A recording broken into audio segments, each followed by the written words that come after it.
안녕하세요. 암 치료의 지도를 완전히 새로 그리고 있는 기술이 있습니다. 바로 꿈의 암 치료기라고도 불리는 중입자 치료인데요. 암세포만 아주 정밀하게 타격하는 이 강력한 무기가 도대체 어떻게 탄생했고 또 우리에게 어떤 의미가 있는지 지금부터 하나씩 제대로 파헤쳐 보겠습니다.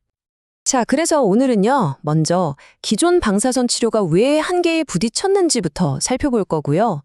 그에 대한 해답으로 등장한 중입자 치료의 두 가지 놀라운 초능력을 집중적으로 알아볼 겁니다.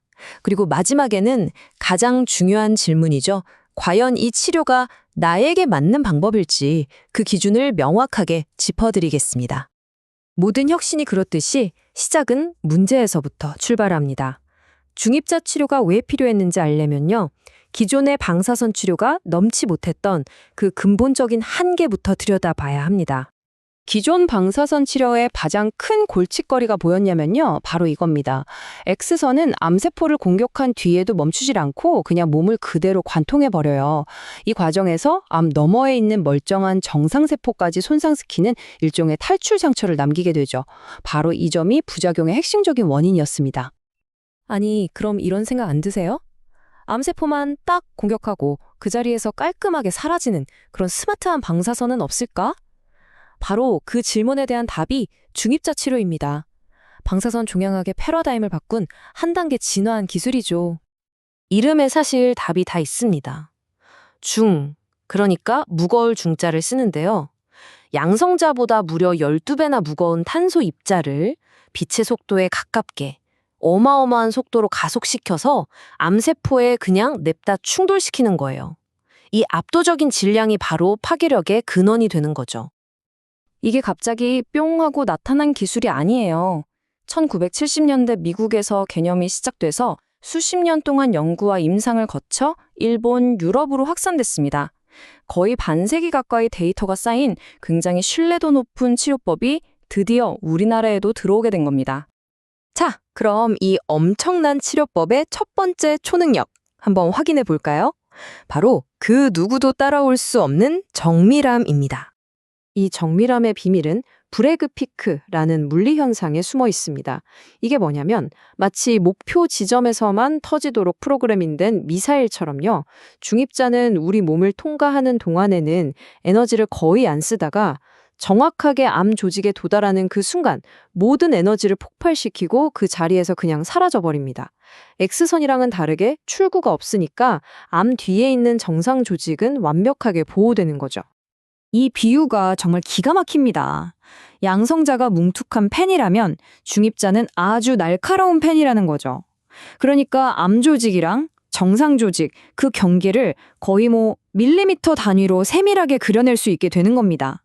불필요한 손상을 최소화하는 아주 정교한 치료 설계가 가능해진 거죠. 정확하게 맞추는 것도 중요한데 그것만큼 또 중요한 게 있죠. 바로 얼마나 강력하게 때리느냐입니다. 이게 바로 중입자 치료의 두 번째 초능력, 압도적인 파괴력입니다. 이 비유를 들어보시면 차이가 확 와닿으실 겁니다. X선이 그냥 죄악돌이라면 중입자는 고속으로 날아오는 무거운 돌덩이 같은 거예요. 이건 그냥 에너지만 전달하는 차원이 아니에요. 그 엄청난 무게로 암세포의 DNA 구조 자체를 그냥 박살내버리는 겁니다.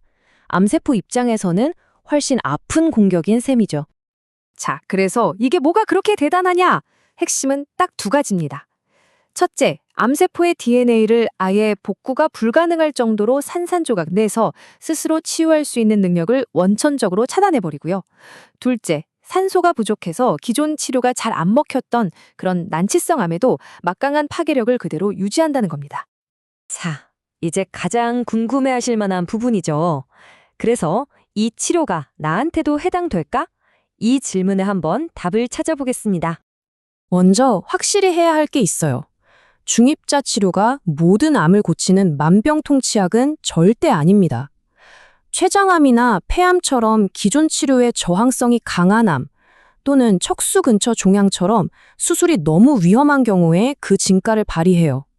다시 말해 치료가 아주 어렵거나 부작용을 정말 최소화해야 할 때 가장 강력한 선택지가 되는 겁니다. 실제 치료 과정은 굉장히 체계적입니다. 상담 후에 치료가 결정되면 정밀한 조준을 위해서 몸에 표식을 하고요. 환자 한 명 한 명에 맞춰서 모든 각도와 에너지에 대한 품질 관리를 진행합니다. 특히 폐나 췌장처럼 호흡할 때마다 움직이는 장기는요, 환자의 호흡 주기를 실시간으로 추적하다가 종양이 목표 지점에 정확히 딱 들어왔을 때만 중입자를 쏘는 그런 엄청난 정밀함을 보여줍니다. 아마 많은 분들이 가장 궁금해 하실 질문일 텐데요. 이미 암이 다른 곳으로 퍼진 4기 암에도 효과가 있을까요? 이 비유가 정말 모든 걸 설명해 줍니다. 중입자 치료는 특정 부위를 정밀 타격하는, 말하자면 잡초를 하나씩 콕 집어 뽑는 국소 치료예요. 하지만 사기암은 암세포가 온몸에 퍼져 있는 밭 전체에 잡초가 퍼진 전신질환이거든요.